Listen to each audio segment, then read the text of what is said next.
वळूया पुढच्या काही घडामोडींकडे। मस्साजोगचे मृत सरपंच संतोष देशमुख यांच्या हत्येला 13 दिवस उलटले, मात्र देशमुखांचे मारेकरी अद्याप मोकाट आहेत।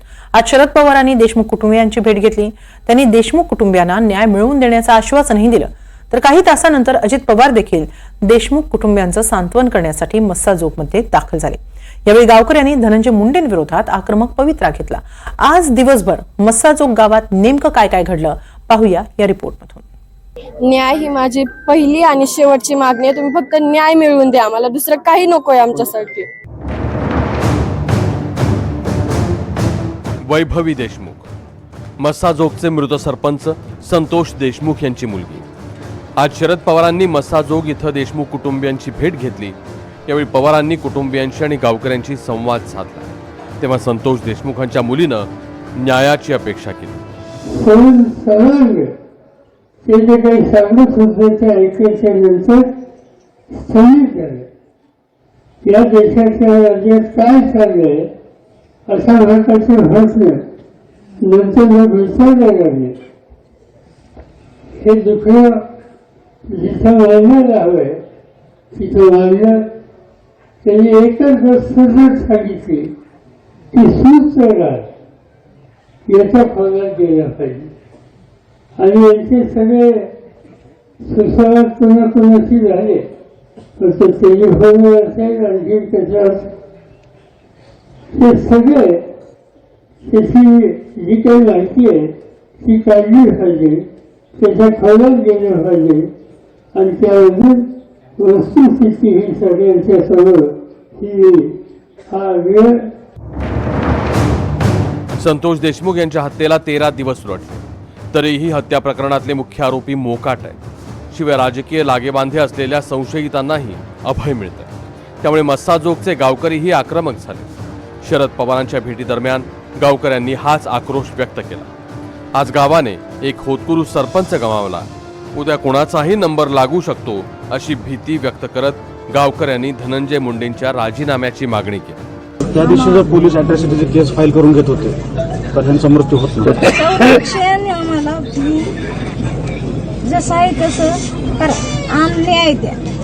हे माम आहेत त्यांचे, ह्यांना सुद्धा काहीतरी बोलले असं म्हणतात। ही एकच काय माहिती ह्यांची विनंती नाही। नाही, बुधवारी मी चाललो तर मी आपल्या घरासमोर ऐकलं, आज तरी रस्त्याला धरून मारलंय, उद्या आम्ही घरात घुसून मारू। दुसरी गोष्ट पुन्हा बीड जिल्ह्यातच नाही महाराष्ट्रात कुणी आमचं काही करू शकत नाही आणि ती नारा तो पोलीस स्टेशन पुढचा बाप तो बाप राहील। फार मोठी भीती बाई।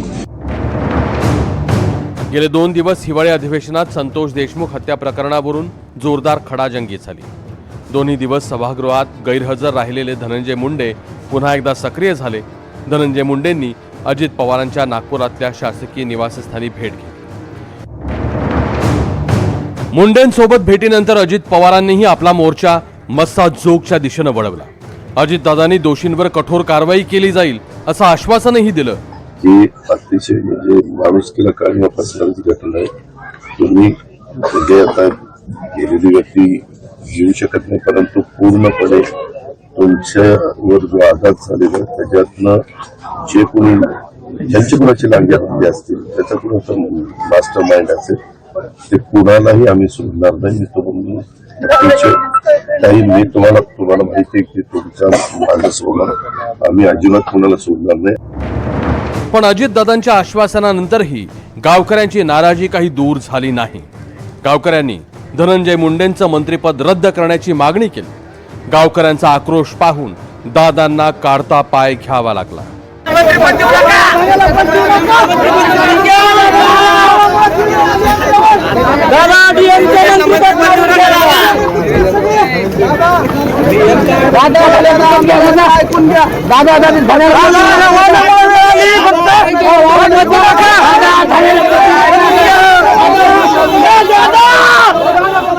पुढच्या मागणीसाठी आम्हाला दादांना बोलायचं होतं।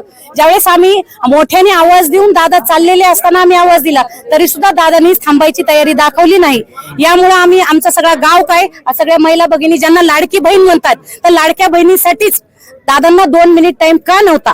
आमचा दादावर एवढाच रोष की दादा त्यांच्या कुटुंबाचं सांत्वन केलं नाही। आरोपी बद्दल एकही शब्द काढला नाही, एकही शब्द नाही काढला। दादा उपमुख्यमंत्री आहेत, दादानं काहीतरी त्या आरोपीबद्दल बोलायला पाहिजे होतं, दादानं काहीच बोलले नाही.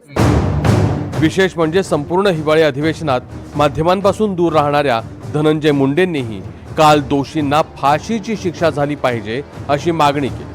हे बघा, या घटनेमध्ये ज्यांनी कुणी या आरोपींनी जशा पद्धतीने संतोष देशमुखांची हत्या केलेली आहे त्यांना फाशी झाली पाहिजे, ही माझी स्पष्ट भूमिका. धनंजय मुंडेंनी देशमुखांच्या मारेकऱ्यांसाठी फाशीच्या शिक्षेची मागणी केली, मात्र आपले निकटवर्तीय वाल्मिक कराड यांच्यावर मात्र बोलणं टाळलं. आरोपी कुणाचेही निकटवर्ती असले तरी कठोर शिक्षा होणारच असा इशारा देवेंद्र फडणवीसांनी सभागृहातून दिलाय. हे सगळे निर्धावलेले अशा प्रकारचं काम करताना आपल्याला पाहायला मिळतात. हे यापुढे सहन केलं जाणार नाही. मी या सभागृहाला आश्वस्त करतो, या बीड जिल्ह्यामध्ये अशा प्रकारच्या क्रिमिनल ऍक्टिव्हिटी करणारे जे कोणी असतील यांची पाळंमुळं आम्ही खणून काढू. आणि यांच्यावर तर मी सांगितलेलं आहे, कारण सगळ्यांवर गुन्हे आहेत, त्यामुळे 302 वगैरे सगळं तर लागेलच, पण सोबत यांच्या सोबत काम करणारे जेवढे लोक आहेत वेगवेगळ्या गुन्ह्यांमध्ये, हे सगळे एकत्रितपणे मकोकाच्या गुन्ह्याला पात्र होतात. त्यामुळे यांच्यावर मकोका देखील या ठिकाणी लावण्यात येईल. त्यामुळे बीड मधलं गुंडाराज संपवण्यात फडणवीसांना यश येणार का बघूयात. मोहसिन शेख, NDTV मराठी, बीड.